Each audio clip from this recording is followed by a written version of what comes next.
성경의 숲을 걷다 오늘은 출애굽기 12장입니다. 출애굽기 12장에서 모세는 애굽에 임하게 될 하나님의 심판과 연관된 진리에 대해 자신이 하나님부터 받은 규례를 제시하고 이어 백성들에게 이 규례를 따라 최초의 유월절을 지키도록 이렇게 하게 했습니다. 유월절과 무교절은 분명 두 개의 절기지만 무교절이 유월절 다음 날부터 시작되기 때문에 종종 하나로 간주되기도 합니다. 유월절 사건은 단순히 역사의 한순간에 일어난 사건에 그치는 것이 아니라 이스라엘 민족의 정체성에 영원한 영향력을 미치는 기념비적인 사건이었습니다. 그래서 유월절 절기를 통해 여호와의 놀라운 구원을 기념하게 하려고 했던 겁니다. 그래서 출애굽기 기자는 이 절기들이 영원토록 지켜져야 한다는 걸 강조하기 위해 12장에서 지키다, 보존되다는 말을 7차례나 이렇게 강조하고 있는 겁니다. 유월절은 출애굽을 눈앞에 둔 이스라엘 자손의 각 가정이 아비벌 열흘에 1살 이전에 흠없는 순양과 수념수를 취해 4일 동안 집안에 두어 부정한 것에 접하지 않도록 준비하면서 시작되었습니다. 3절과 5절을 한번 읽어보세요. 아비벌은 곡식 이삭이 여물어 가기 시작하는 뜻에서 붙여진 이름인데 훗날 바벨론어로 니산월이라고 불렀으며 오늘날 달력으로 3월 중순경에 시작하는 달이었습니다. 유월절인 아비벌 14일에는 짐승을 잡고 의설초 묶음을 그 짐승의 피에 적셔서 문설주에 발랐습니다.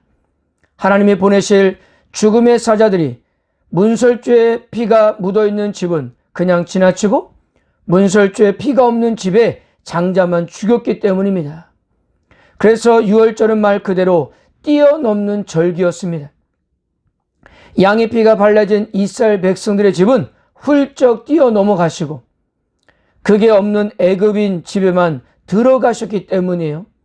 물론 문설주에 발라진 피 자체가 마력이 있어서가 아니라 하나님의 말씀을 믿고 순종하는 그 집 사람들의 믿음이 문설주에 발라진 피로 표현되어 있기 때문입니다. 하나님은 고기를 반드시 구워서 뭐라고 했는데 그 이유는 신속함과 다급함을 강조하기 위해서입니다. 그리고 잘 구워진 고기는 무교병, 즉 누룩을 넣지 않고 만든 빵과 쓴나물과 함께 먹었어요. 무교병은 애굽을 떠나기 전 급히 먹을 것을 만드느나 제대로 준비할 수 없었던 상황을 상징하고 쓴나물은 애굽에서의 고통스러웠던 삶을 상징합니다. 아울러 출애굽이 임박함을 상징하기 위해서 음식을 먹는 자들은 허리에 띠를 띠고 발에 신을 신고 손에 지팡이를 잡고 급히 먹었습니다. 미처 먹지 못한 고기는 아침에 모두 태워버렸어요. 이 유월절이 이스라엘 역사에서 얼마나 중요한지 하나님은 유월절이 있는 달을 1년의 시작으로 정하라고 했습니다. 2절 보면 이 달을 너에게 달의 시작 곧 해의 첫 달이 되게 하고 이것은 하나님께서 이스라엘 민족에 베푸신 가장 큰 구원이 이루어지는 날이 그들의 삶의 시작이자 중심이 되어야 한다는 사실을 이렇게 강조하기 위함입니다. 이러한 차원에서 본다면 유월절 역시 새로운 창조가 시작되는 것이었어요. 우리들도 하나님의 구원을 입는 순간 새로운 삶이 시작되지 않았습니까? 그러므로 우리의 모든 가치관과 세계관은 하나님이 이루어진 구원을 중심으로 형성되어야 한다는 사실입니다.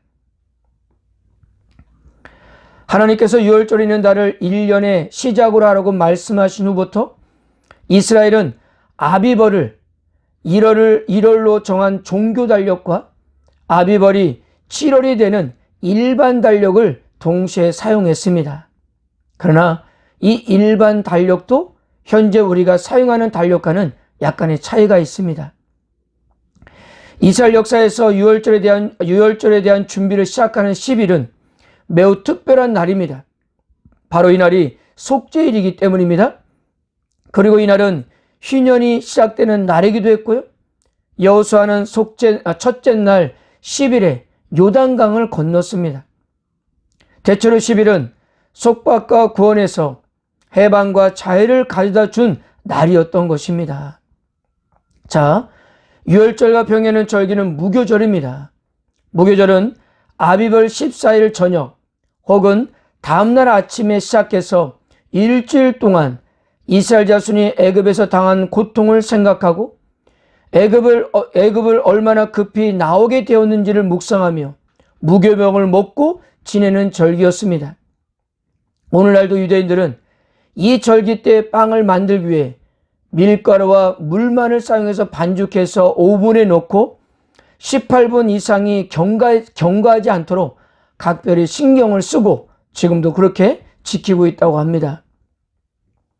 이 기간에는 그 누구도 누룩이 들어간 빵을 먹어서는 안 되며 첫째 날과 마지막 날은 어떠한 노동도 하지 않았고 경건한 마음으로 출애굽 사건을 생각하며 지내게 했습니다. 이 절기 역시 영원히 지켜야 하며 지키지 않는 자들은 여호와께서 그들을 이스라엘에서 끊어버리겠다고 15절과 19절에서 두 번이나 이렇게 경고하고 있는 겁니다. 모세는 장로들을 불러서 하나님께 받은 유월절에 대한 규례를 알려주고 행하도록 했습니다. 또한 이번만 이 절기를 지키는 것이 아니라 자손대대로 지킬 것이며 이 절기를 지킬 때마다 자녀에게 하나님을 가르치는 기회로 삼으라고 했습니다. 그리고 28절은 이렇게 말씀합니다. 이스라엘 자손이 물러가서 그대로 행하되 여호와께서 모세와 아론에게 명하신 대로 행하니라. 이제 모든 준비가 다 끝난 것을 이렇게 말씀하고 있는 겁니다. 하나님께서는 12절에 이렇게 말씀하였습니다. 내가 그 밤에 애굽 땅에 두루 다니며 사람이나 짐승을 막론하고 애굽 땅에 있는 모든 첨난 것을 다치고 애굽의 모든 신을 내가 심판하리라. 나는 여호와라. 이미 앞서서 하나님은 애굽의 최고봉 신이라고 하는 태양신인 레를 심판하셨습니다. 이번에는 태양신의 현년이라고 믿었던 바로를 심판하실 겁니다. 즉 하늘에는 레의 실체가 떠 있고 땅에는 레의 상징인 바로가 돌아다녔습니다. 아홉째 재앙에서 공중의 레를 가두신 하나님께서 이제는 말을 듣지 않는 땅의 레를 직접 치시는 겁니다. 이제 태양신 레의 현원이라고 그렇게 믿었던 바로가 깨질 차례였던 거예요. 바로의 강박감도 마지막 재앙 앞에서는 한계를 드러냈습니다. 29절 밤중에 여호와께서 애굽 땅에서 모든 처음 난 것 곧 왕위에 앉은 바로의 장자로부터 옥에 갇힌 사람들의 장자까지와 가축의 처음 난 것을 다 치심해 30절 그 밤에 바로와 그 모든 신하와 모든 애굽 사람이 일어나고 애굽에 큰 부르짖음이 있었으니 이는 그 나라에 죽임을 당하지 아니한 집이 하나도 없었음이었더라. 여기에 바로는 모세와 아론을 불러 이스라엘 자손과 함께 빨리 애굽 땅을 떠나라고 명했습니다. 그러면서 바로는 23절에 보면 나를 위하여 축복하라고 했어요. 이런 바로의 발언에는 더 이상 비웃음도 거짓도 섞이지 않았습니다. 아들의 죽음 앞에서 엄숙할 따름이었습니다. 얼마나 무서운 공포와 두려움이 애굽을 엄습했는지 상상을 한번 해보세요. 각 집안마다 마다들이 다 죽고 그들이 싱성시했던 가축들까지 죽었으니 이 재앙은 단순히 사람과 경제적 손실만 입히는 것이 아니라 애굽의 종교적 근간까지 흔들어 놓았던 겁니다. 게다가 이 재앙을 피한 가정은 하나도 없었잖아요.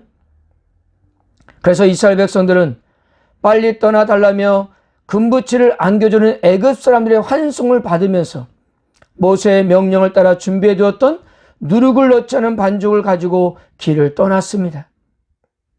이스라엘은 승자로서 당당하게 애굽을 떠났던 겁니다.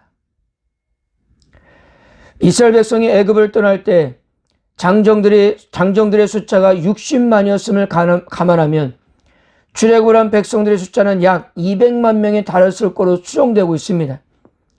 출애굽 사건은 야곱이 자손과 함께 애굽으로 내려간 지 430년 만에 있었던 일입니다. 430이라는 숫자는 구약에서 중요한 상징성을 지니고 있습니다. 즉 이스라엘이 애굽에서 종살이한 기간이 430년이었고 그때부터 언약궤가 예루살렘에 이를 때까지가 430년이었습니다.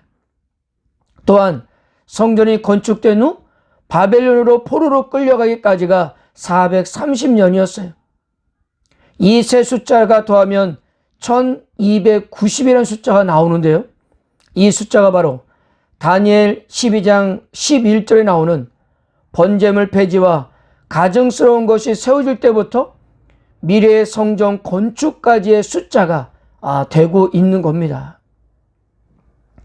사랑하는 성도 여러분, 처음에 하나님께서 애굽에 모세를 보냈을 때 모세를 통해서 애굽에서 탈출하게 될 거라는 사실을 사람들은 얼마나 믿었을까요?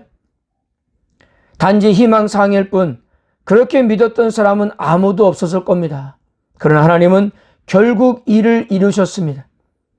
출애굽 사건은 인간의 생각으로는 도저히 불가능한 것이었지만 그러나 인간의 생각을 뛰어넘는 하나님의 역사하심으로 가능했던 것입니다.